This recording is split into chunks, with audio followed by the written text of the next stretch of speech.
The show built to really cut through the complexity of your source material and deliver the knowledge you need fast, but also very thoroughly. That's the goal. Today, we are undertaking a deep dive into the world of local anesthetics. These are the drugs that allow surgeons and dentists to perform, incredibly intricate work while you remain completely present. It's a phenomenal area of pharmacology, it really is. We're taking a pretty dense chapter on local anesthetics, or LAs as we'll call them, and we're going to try and distill the mechanisms, the critical chemical differences. And the clinical applications. And the clinical applications, exactly. Our mission here is to give you a really detailed understanding of how we achieve what sounds like a simple goal: stopping the transmission of pain without stopping consciousness. And that distinction is, I think, the foundational concept we have to start with. Pain relief without a systemic shutdown. Yes. I mean, just think about the philosophical difference there. General anesthesia, or GA, it's a systemic shutdown, a total reboot of the system. But local anesthesia, that is a localized surgical strike. You get complete sensory loss in a very targeted area, a state of, perfect numbness, while you retain full consciousness and command over your entire system. It is the ultimate exercise in pharmacological precision. By definition, LAs are drugs that cause a reversible loss of sensory perception, particularly the sensation of pain, but only, and this is the key part, only in a highly restricted area of the body. How do they do that? They function by blocking the generation and the conduction of nerve impulses right at the neural level. So if we just look at the core comparison, the two approaches couldn't be more distinct. And the sources, they tabulate this really beautifully. They do. GA acts centrally, right, on the central nervous system. The area of effect is the entire body. Exactly. And because GA involves the CNS, consciousness is lost, and we induce what's called a high physiological trespass. What does that mean, trespass? It means we have to actively monitor and often support essential vital functions, like breathing and cardiovascular stability. It's a huge intervention with massive systemic implications. Okay, so let's contrast that with LAs. With LAs, the site of action is restricted to peripheral nerves. So not the brain or spinal cord. Not the brain, no. Consciousness remains completely unaltered. We're inducing a very low physiological trespass, so in most cases, vital function care isn't even needed. And that difference in trespass must be the key clinical advantage. It's everything. If you have a patient who is, say, elderly, fragile, or already in poor health with major comorbidities, heart failure, severe respiratory compromise, subjecting them to the high physiological burden of GA is just inherently risky. So LA offers a much safer, simpler alternative for minor procedures. It is the safer option, precisely because of its limited scope of action. It's all about limiting that systemic impact. So our roadmap for you today is pretty clear. We're going to start deep, right at the molecular level, looking at the structure of these drugs and how that structure really dictates their function. Then we'll move into the crucial chemical division. This is the esters versus the amides. And then wrap up with the surprising ways LAs discriminate between nerve signals, what's called differential blockade, before we cover the 6 main clinical techniques used in hospitals every single day. Let's begin with the actual nuts and bolts of the molecule, because the chemistry here is, it's truly elegant. Okay, so we're starting with Chemistry 101. When you look at the fundamental structure of a local anesthetic, you immediately notice this unusual dual nature. They're weak bases, and they possess what the sources call an amphiphilic property. That term, amphiphilic, it literally means loving both sides. Right. The molecule has to be able to navigate 2 completely opposite environments. Sure. The aqueous, watery environment outside the cell, and then the extremely fatty lipid membrane of the nerve axon. It has to be comfortable in both water and fat. And the structure reflects that need, doesn't it? Yeah. On one end, they have a lipophilic or fat-loving aromatic residue. That's the part that's going to dissolve into the cell membrane. And then on the other end, they have a hydrophilic or water-loving secondary or tertiary amine. And crucially, linking these 2 ends is an alkyl chain. And that chain contains either an ester linkage or an amide linkage. And that single chemical bond, you're saying, is going to determine the entire fate, metabolism, and safety profile of the drug. Everything. We'll come back to that because it's so important. Okay. But they're also weak bases. Why is that important? Why can't they just be, neutral or strong acids? Being a weak base means that when the drug is dissolved in water or in our body's fluid, it exists in an equilibrium. It can be found in 2 forms. Your forms, okay. You have the neutral, uncharged, unionized base form, which we'll call B, and the positively charged ionized cationic form, which is text BH plus Blasenrader. This ability to switch between charged and uncharged is its secret weapon for getting through that nerve membrane. And their ultimate target. The mechanism is incredibly specific. They are aiming for the voltage-sensitive sodium channel, the text dollar channel. That's the key player in all nerve signaling. When a nerve fires, it's because those text dollar channels open up really fast, allowing sodium ions to just flood the cell. Creating that electrical spike. The action potential, yeah. LAs block nerve conduction by drastically decreasing the entry of those textile ioners during that crucial upstroke. So they aren't completely slamming the door shut. They're more like restricting traffic, sort of dampening the signal. That's a great way to put it. As the LA concentration increases, the rate of rise of the action potential slows, the maximum depolarization drops, and eventually the signal just fails to reach that critical threshold it needs to keep going. Blockade achieved. Blockade achieved. And here is where the amphiphilic and weak base properties all come together to make the magic happen. To reach the target receptor, which is inside the nerve, the drug has to follow a two-step journey. The sources call it the hydrophilic pathway. Okay, step one is penetration. For penetration, the drug needs to get across the fatty lipid membrane of the nerve axon, and for that, it needs the neutral fat-soluble form, the unionized base form, B. The ferry. The ferry, exactly. The sources are clear. The potency of an LA, its ability to get through quickly, is directly proportional to the lipid solubility of this base form. If it's fatter, it's a better penetrator. But the moment that ferry gets inside the axon, the environment changes. Right. And the drug flips back. Precisely. Once it's inside the relatively more acidic intracellular environment, the drug re-equilibrates, and the ionized cationic form, the text BH++ level, becomes the predominant species. And it's this positively charged form that's the active one. It is this text BH+ love form, the active species, that approaches the receptor and physically binds within the text BH channel, locking the pore. So the ferry gets it across, the blocker does the actual work. This chemical tag team is just a brilliant piece of biological engineering. You absolutely need both forms for the drug to work effectively. And here's where the mechanism gets really interesting, because it shows the drug's sort of built-in intelligence. This process leads us to something called frequency-dependent blockade. Okay, so we've established that LAs bind to a receptor within the channel pore. But that pore doesn't just stay open all the time, does it? No, not at all. Sodium channels cycle rapidly through three states: resting, activated, which is open, and inactivated, which is closed but unable to reopen immediately. The critical finding is that LAs bind much, much more avidly, more strongly and eagerly to the activated and inactivated states of the channel. More than to the resting state. Much more than to the resting state. So a nerve that is just sitting there quietly is actually harder to block than one that is actively firing. Yes. Think of the receptor inside the pore as a rapidly revolving door. When the nerve is resting, the door is shut, the receptor's facing away. When the nerve is stimulated, the door opens, that's the activated state, and the receptor swings inward, making it perfectly accessible for the LA, the text BH+, to just rush in and bind. And once it's bound? Once bound, the LA holds that door shut in the inactivated state for much longer than normal. So the faster the nerve is stimulated, the higher the frequency of the action potential, the more time those channels are spending the activated or inactivated states, and the easier it is for the drug to bind and block. That is the essence of frequency dependence. This means that a sensory nerve that is constantly screaming a high-frequency pain signal is going to be blocked much more effectively and much more quickly than, say, a motor nerve that may only be firing intermittently. So the LA preferentially blocks the high-demand, high-frequency signals. Which is exactly why it works so well to stop acute pain. It's a fascinating self-selecting mechanism. That is fascinating. Okay, given that the unionized B form is so essential for membrane penetration, that leads us directly to the concept of pKi and the speed of onset. The pKi, or acid dissociation constant, is the single greatest determinant of onset time.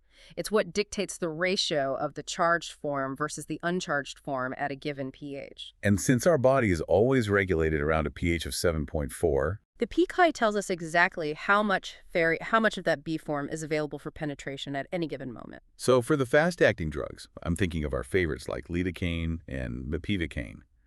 The source tells us they have a low pKi, often around 7.6 to 7.8. Low pKi too, yeah. And that means that at pH 7.4, a pretty significant portion, roughly 30 to 40% of the drug, is available in that unionized base form. The B form. The B form.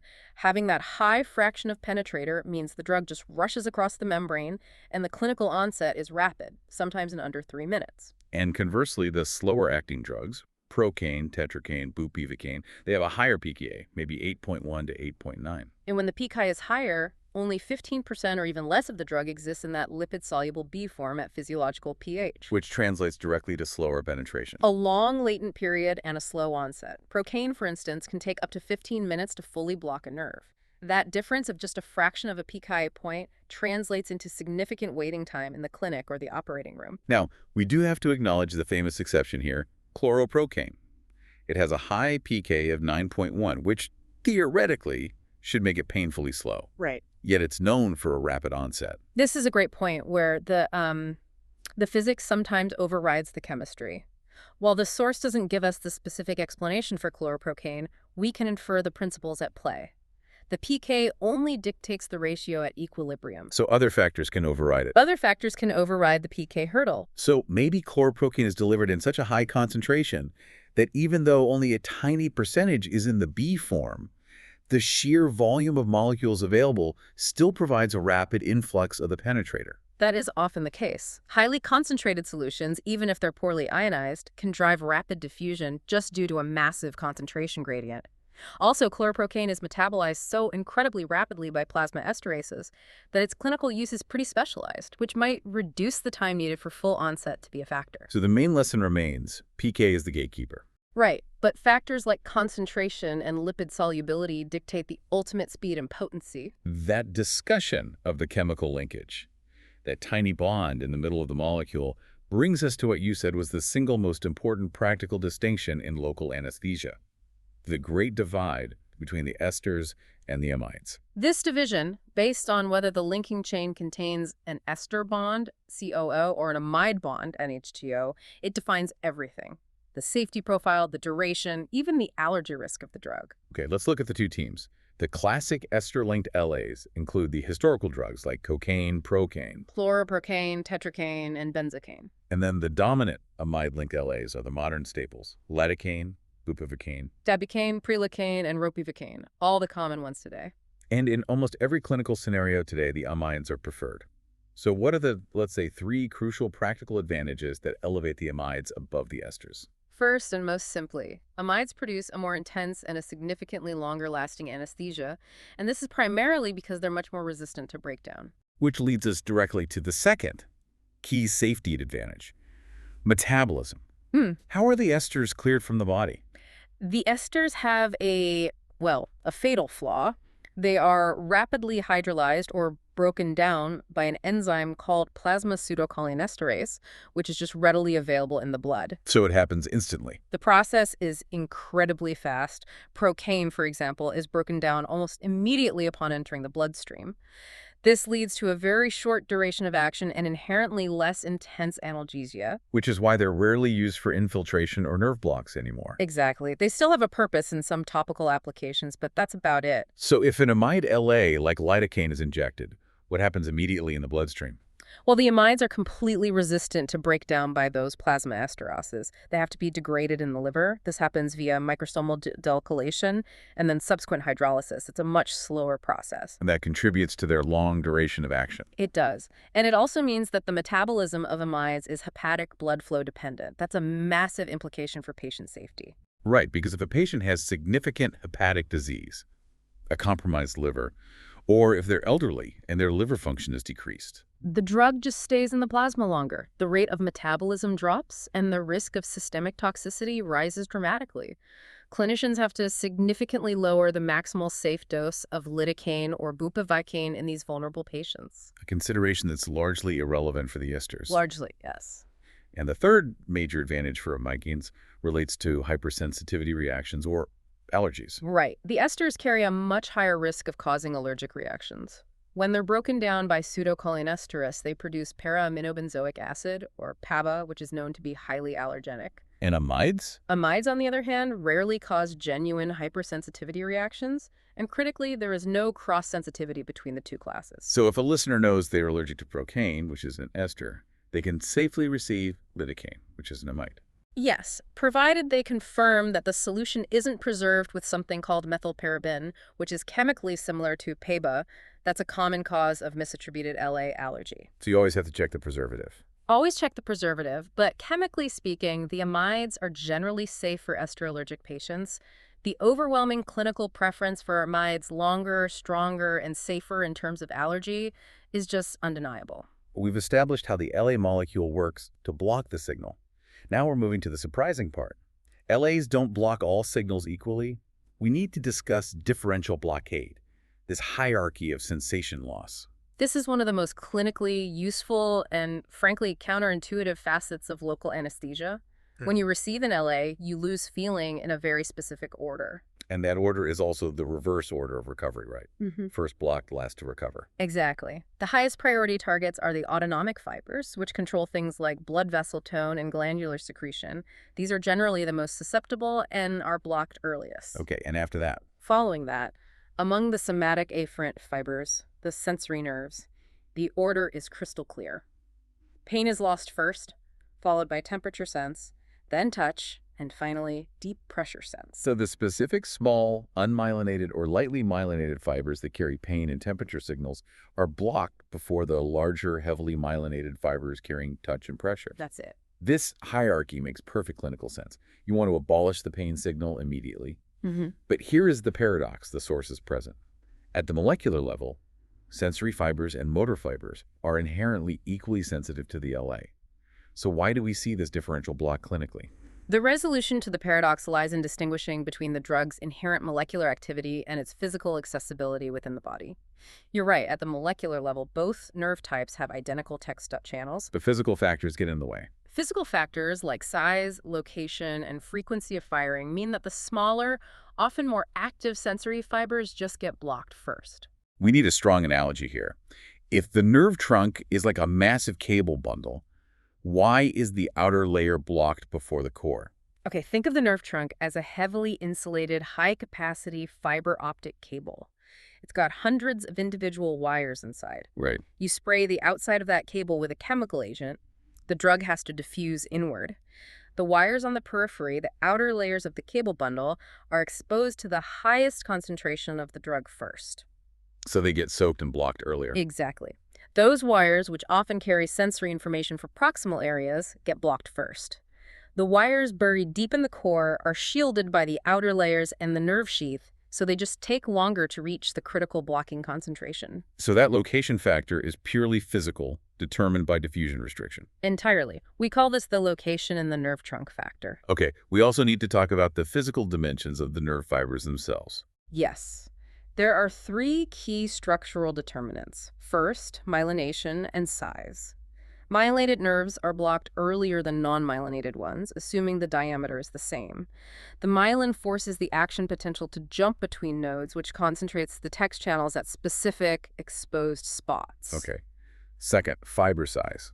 Generally, smaller fibers are more sensitive than larger ones. The smaller fibers, which often carry pain and temperature signals, are just structurally more vulnerable. We said there was a third, more powerful factor. The most powerful factor is what we call critical length. For a successful, sustained blockade, the LA must physically block text channels over a minimal critical length of the fiber.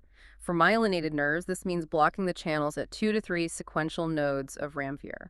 And if a nerve fiber is smaller, what does that mean for its critical length? Smaller fibers have a much shorter critical length. Also, more slender axons have shorter internodal distances. The space between the nodes is smaller. This makes it structurally easier and faster for the drug to interrupt the action potential across the required 2 or 3 nodes. So the combination of shorter critical length and shorter internodal distance makes the smaller pain-carrying fibers inherently easier targets. And that resolves the paradox of why we see sensory block first. This ability to separate sensory from motor function is the great clinical utility of differential blockade. It's paramount in modern obstetrics. Think about an epidural using a low concentration of bupivacaine, like 0.25%. This achieves a profound sensory block. The patient feels no pain, but leaves enough motor function intact so the mother can actively bear down and push, Or for postoperative pain relief, it allows for early ambulation. which is crucial for recovery. Before we move on, we have to talk about the incredible anecdote the sources provide regarding taste loss. It's such a precise, real-world example of this hierarchy. It's a remarkable physiological finding. When LAs are applied topically to the tongue, which is just a concentration of different sensory receptors and pathways, the order in which the basic tastes are lost is bitter is lost first, followed by sweet and sour, and salty taste is lost last of all. Why bitter first? Is there something fundamentally different about the bitter pathway? It suggests that the neural pathways for bitter taste are carried by smaller, more superficially located axons, just like the pain pathways, making them physically easier to block. And the salty pathways are maybe carried by larger fibers or are buried deeper. Exactly. It's a microcosmic demonstration of the larger principle. Differential blockade is universal. It even applies to how we perceive flavor. Okay, let's turn now to the real-world environment where things often don't go according to plan.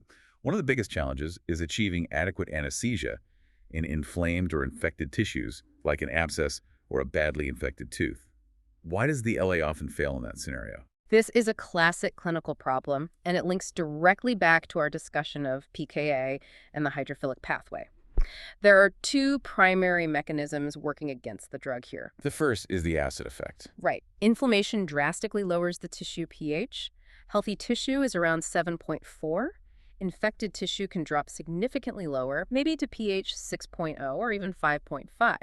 And remember, for the drug to penetrate the nerve membrane, we need that unionized base form, B. And the lower the pH, the more the equilibrium shifts away from that form. Exactly. A low pH forces a greater fraction of the La into the charged ionized form, the text BH plus decay. This creates what we call an acid trap. The highly charged drug is now trapped in the acidic extracellular environment. It cannot transition into the uncharged B form to cross the fatty membrane. So it's chemically stuck outside. It's stuck, so the dentist injects the standard dose, but because of the acidic environment, maybe 85% of the drug is rendered incapable of penetrating the nerve, which drastically reduces the effective concentration. And there's a second mechanism. A purely physical one, vascular clearance. Inflammation causes vasodilation and increased blood flow to the infected area. That's part of the immune response. That increased flow acts like a powerful vacuum cleaner, just removing the LA from the injection site much more rapidly than normal. Reducing the contact time. Exactly. So you have low pH reducing penetration and high flow reducing concentration. It's a double whammy for local pain control. And to fight this rapid removal, we often see the addition of a vasoconstrictor, most commonly adrenaline or epinephrine, in very dilute concentrations. The addition of adrenaline is a pharmacological masterstroke when it's used correctly.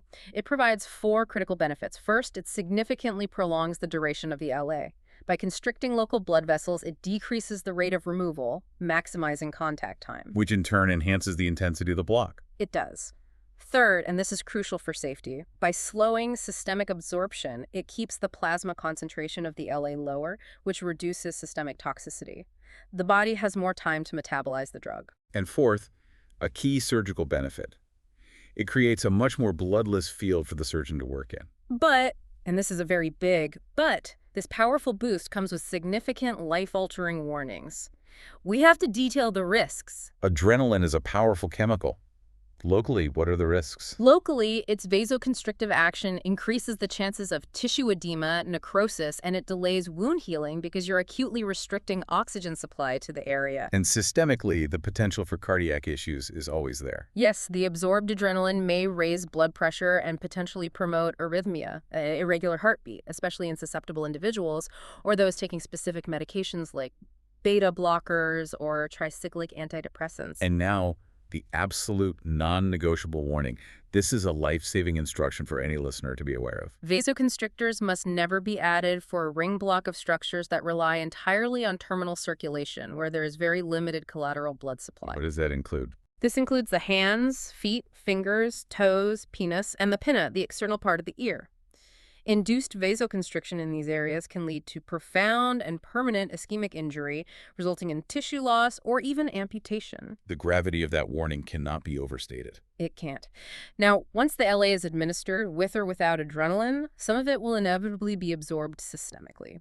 So we have to discuss the systemic risks, as toxicity is always related to the plasma concentration that's attained. Let's start with the central nervous system, CNS toxicity. The symptom profile is famously paradoxical. You get initial stimulation followed by profound depression. The initial symptoms can often surprise people. You might hear of euphoria, excitement, restlessness, even tremor or twitching. And this seems counterintuitive because LAs are neuronal inhibitors. Their job is to stop signals. So why the initial hyperactivity? Well, the brain is constantly managing activity through a system of checks and balances. You have excitatory neurons that promote signals and inhibitory neurons that act as a braking system. The LAs, being generally nonspecific inhibitors, hit the most sensitive cells first.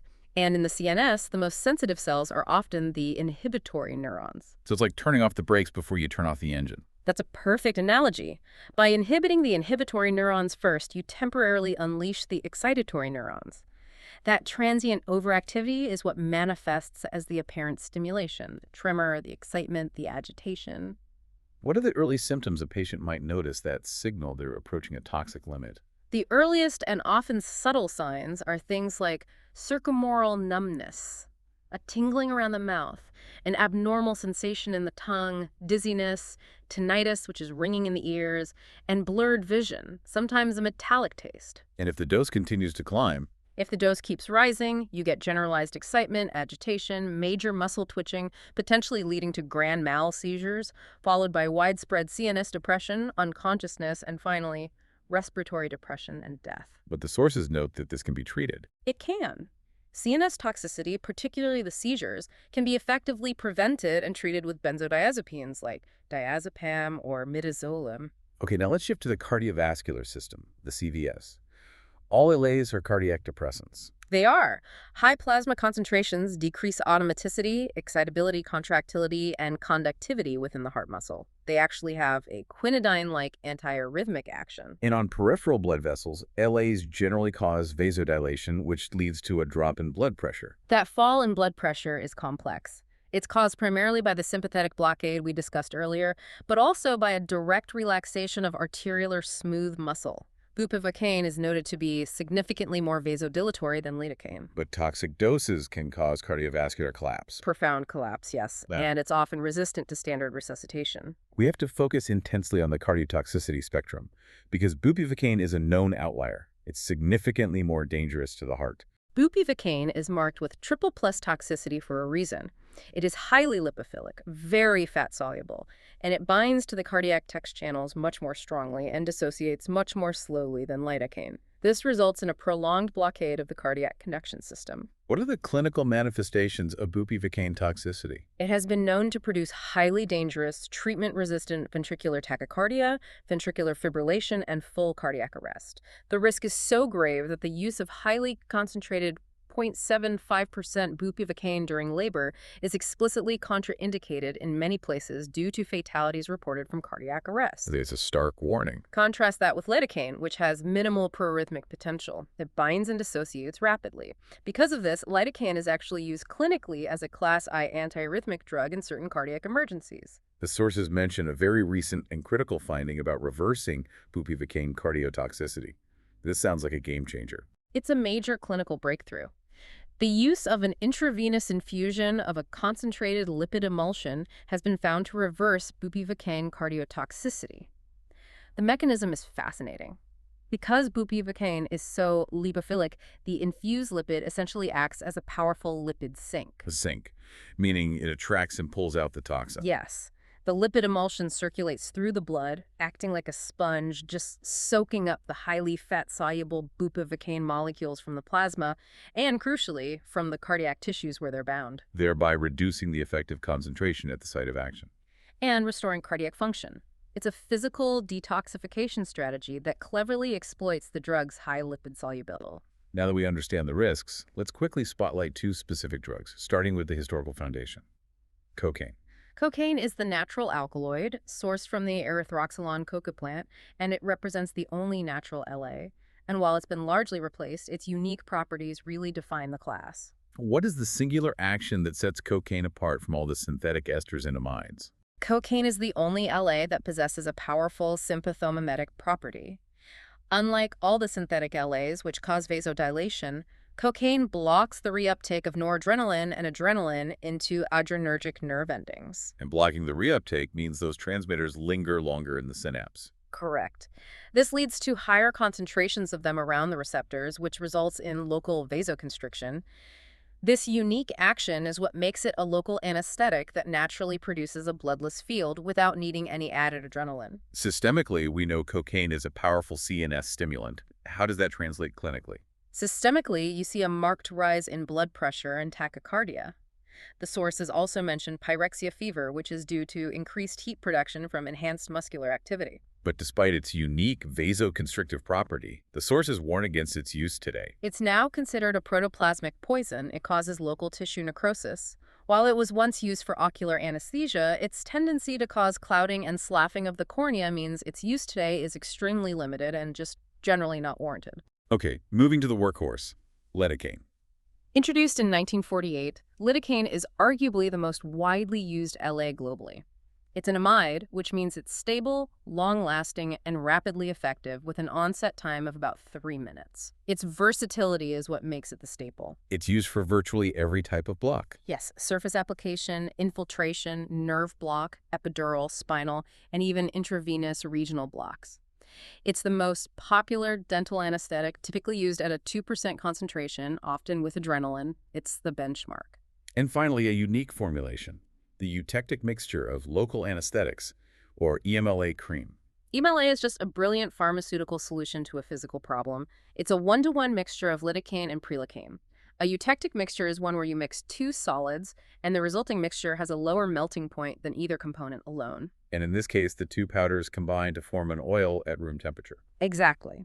This oil is then emulsified into a cream. And the key advantage here is that the LA, in its oily form, is lipophilic enough to permeate the highly resistant intact skin. So you don't need an injection. Right. If you apply EMLA cream under an occlusive dressing for about an hour, it can anesthetize the skin up to 5 millimeters deep. This eliminates the need for an injection just to perform a small, painful superficial procedure like drawing blood or intravenous cannulation. That is a massive pain relief advantage. It perfectly embodies the goal of LA, maximum effect with minimum invasiveness. We've covered the chemistry and the systemic issues. Now let's turn to the 6 techniques used to administer LA, moving from the simplest to the most complex. Starting with the simplest, surface anesthesia. This is just topical application to mucous membranes, broken skin, or using preparations like EMLA, intact skin. The drug is absorbed, blocking the superficial sensory endings. And crucially, motor function is never lost here because the drug can't penetrate deep enough to reach the underlying motor nerves. We use this for things like intubation, eye procedures, or treating minor burns, but the most specific example is oxethizane. The anti-heartburn LA. Exactly. Oxethizane is unique because it ionizes very little, even at the low pH values found in the stomach. This high pH stability means that even in the highly acidic gastric environment, enough of the uncharged base form remains available to penetrate and anesthetize the gastric mucosa. So it can be swallowed with antacids and provides symptomatic relief for gastritis and heartburn. A highly specialized application dependent entirely on resisting that acid trap effect. Okay, technique number 2 is infiltration anesthesia. This is the classic procedure. A dilute LA solution is injected directly under the skin into the area of operation, blocking the sensory nerve endings locally. Onset is almost immediate, and it's used for minor procedures like stitching a cut or removing a mole. It's effective and simple, but it does require a relatively large volume of LA relative to the area anesthetized, and you have to inject directly into the region of trauma, which can be initially painful. Next, we have the broader category of conduction block. This is where the injection is placed around nerve trunks or plexuses to anesthetize the area supplied distal to the injection. We divide this into field block and nerve block. A field block is where the LA is injected subcutaneously to create a fence of anesthesia, blocking all the small nerves coming to a specific field. Like a ring of numbness around an incision site. Exactly. A nerve block is the injection around a specific major nerve trunk, or plexus. the brachial plexus in the shoulder, the sciatic nerve in the leg. This provides a vast area of resulting anesthesia from a small volume of drug. Now we move to the central nervous system blocks, beginning with spinal anesthesia. This is an injection directly into the subarachnoid space, below the level where the spinal cord ends, typically at L2-3 or L3-4. The drug solution mixes directly with the cerebrospinal fluid, or CSF. The primary site of action is the nerve roots in the cauda equina. This technique is used to anesthetize and paralyze the entire lower abdomen and hind limbs. And the spread of the block is critical and highly controllable. It is. The key factor here is baricity, the specific gravity of the LA solution compared to the CSF. A hyperbaric solution, which is denser than CSF, sinks downward. An isobaric solution, same density, spreads more based on volume. The patient's posture is therefore essential. The physiological effects are highly differential even within the spinal canal. The sympathetic fibers are the most sensitive. This means the level of the sympathetic block often extends about 2 segments higher than the level of cutaneous analgesia or pain loss. This sympathetic blockade is the main cause of the primary complication, hypotension, due to massive venous pooling. And conversely, the motor fibers are the most resistant. So the level of motor paralysis is about 2 segments lower than the cutaneous analgesia. And complications. Major complications to note are post-dural puncture headache from CSF seepage, and very rarely, but very gravely, cauda equina syndrome. Okay, moving to epidural anesthesia. The drug is injected into the epidural space, that region of semi-liquid fat surrounding the dura mater. It doesn't enter the CSF directly. And since the drug has to diffuse through the fat and surrounding tissues to reach the nerve roots, a much larger volume of LA is required compared to spinal anesthesia. Which means the resulting blood concentrations are significantly higher. They are. However, the greatest clinical advantage lies in the differential block we can achieve here. This is where bupivacaine and ropivacaine really shine. Right. We see the greatest separation between sensory and motor block with drugs like 0.25% bupivacaine. This makes the epidural ideal for obstetrics and postoperative pain relief, allowing full pain control while preserving the patient's ability to move their legs and ambulate early. And finally, we have the highly specialized intravenous regional anesthesia, widely known as Beer's block. This technique is reserved almost exclusively for limb procedures. It's essentially temporary, localized systemic administration. The procedure is sequential and safety critical. First, the limb is exsanguinated, wrapped tightly, and elevated to push the blood out. Then a tourniquet is applied. A tourniquet is applied proximally and inflated significantly above the arterial blood pressure, cutting off blood supply. At which point the LA is injected. Then the LA, typically 20 to 40 milliliters of 0.5% lidocaine, is injected intravenously into a vein distal to the tourniquet. The drug diffuses retrograde from the vascular bed into the non-vascular tissues, producing regional analgesia within minutes. The ultimate safety warning is paramount here and must be respected absolutely. The tourniquet must remain inflated for a minimum of 15 minutes to allow sufficient time for the LA to bind to the peripheral tissues. If the tourniquet is released in less than 15 minutes, a potentially toxic bolus of the LA is suddenly dumped into the systemic circulation, which can be fatal. And given our earlier discussion, bupivacaine should never, ever be used for a Beer's block. Due to its extreme cardiotoxicity, the risk of a toxic systemic bolus is simply too great if the tourniquet fails or is released prematurely. This technique is reserved for lower toxicity agents like lidocaine or prilocaine. That summarizes the complete journey of local anesthetics, from the fundamental chemistry to the most complex techniques. Let's synthesize the key takeaways for you, the learner. We've established that LAs are weak bases, relying on that uncharged B form to penetrate the nerve membrane. And the speed of onset is dictated by pKi. Lower pKi means faster action, like with lidocaine. The chemical link is destiny. Esters are fast metabolizing but have high allergy risks, while amides are lipold-dependent, long-lasting, and the safer modern choice, though they require careful dosing in patients with hepatic issues. And clinically, the breakthrough is that differential blockade. Yeah. Pain and temperature are lost first, not because those fibers are intrinsically more sensitive at the molecular level, but because they are physically smaller and easier to access across the critical length of the axon. We now understand why the fight against pain in infected tissue is so difficult, that local acidity creates an acid trap, chemically reducing the penetrator form of the drug. And we recognize the immense power and danger of adrenaline, including the non-negotiable contraindication for ring blocks of extremities. The level of sophistication in pain control is just astounding. Modern drugs like rocavicaine and the precise techniques of epidural administration allow clinicians to selectively silence pain signals while preserving crucial motor function and consciousness. Which leaves us with this final provocative thought. If we can already design molecules and techniques that allow a patient in active labor to push a baby while remaining pain-free, or enable a surgical patient to begin walking immediately after a procedure, how might this evolving ability to target and block only the pathways of chronic pain, leaving all acute sensation completely untouched, redefine human health and recovery in the next decade? It suggests a future where localized pain management is truly isolated, providing profound relief without any systemic cost. Food for thought indeed. That's all the time we have for this deep dive into local anesthetics. Thank you for joining us.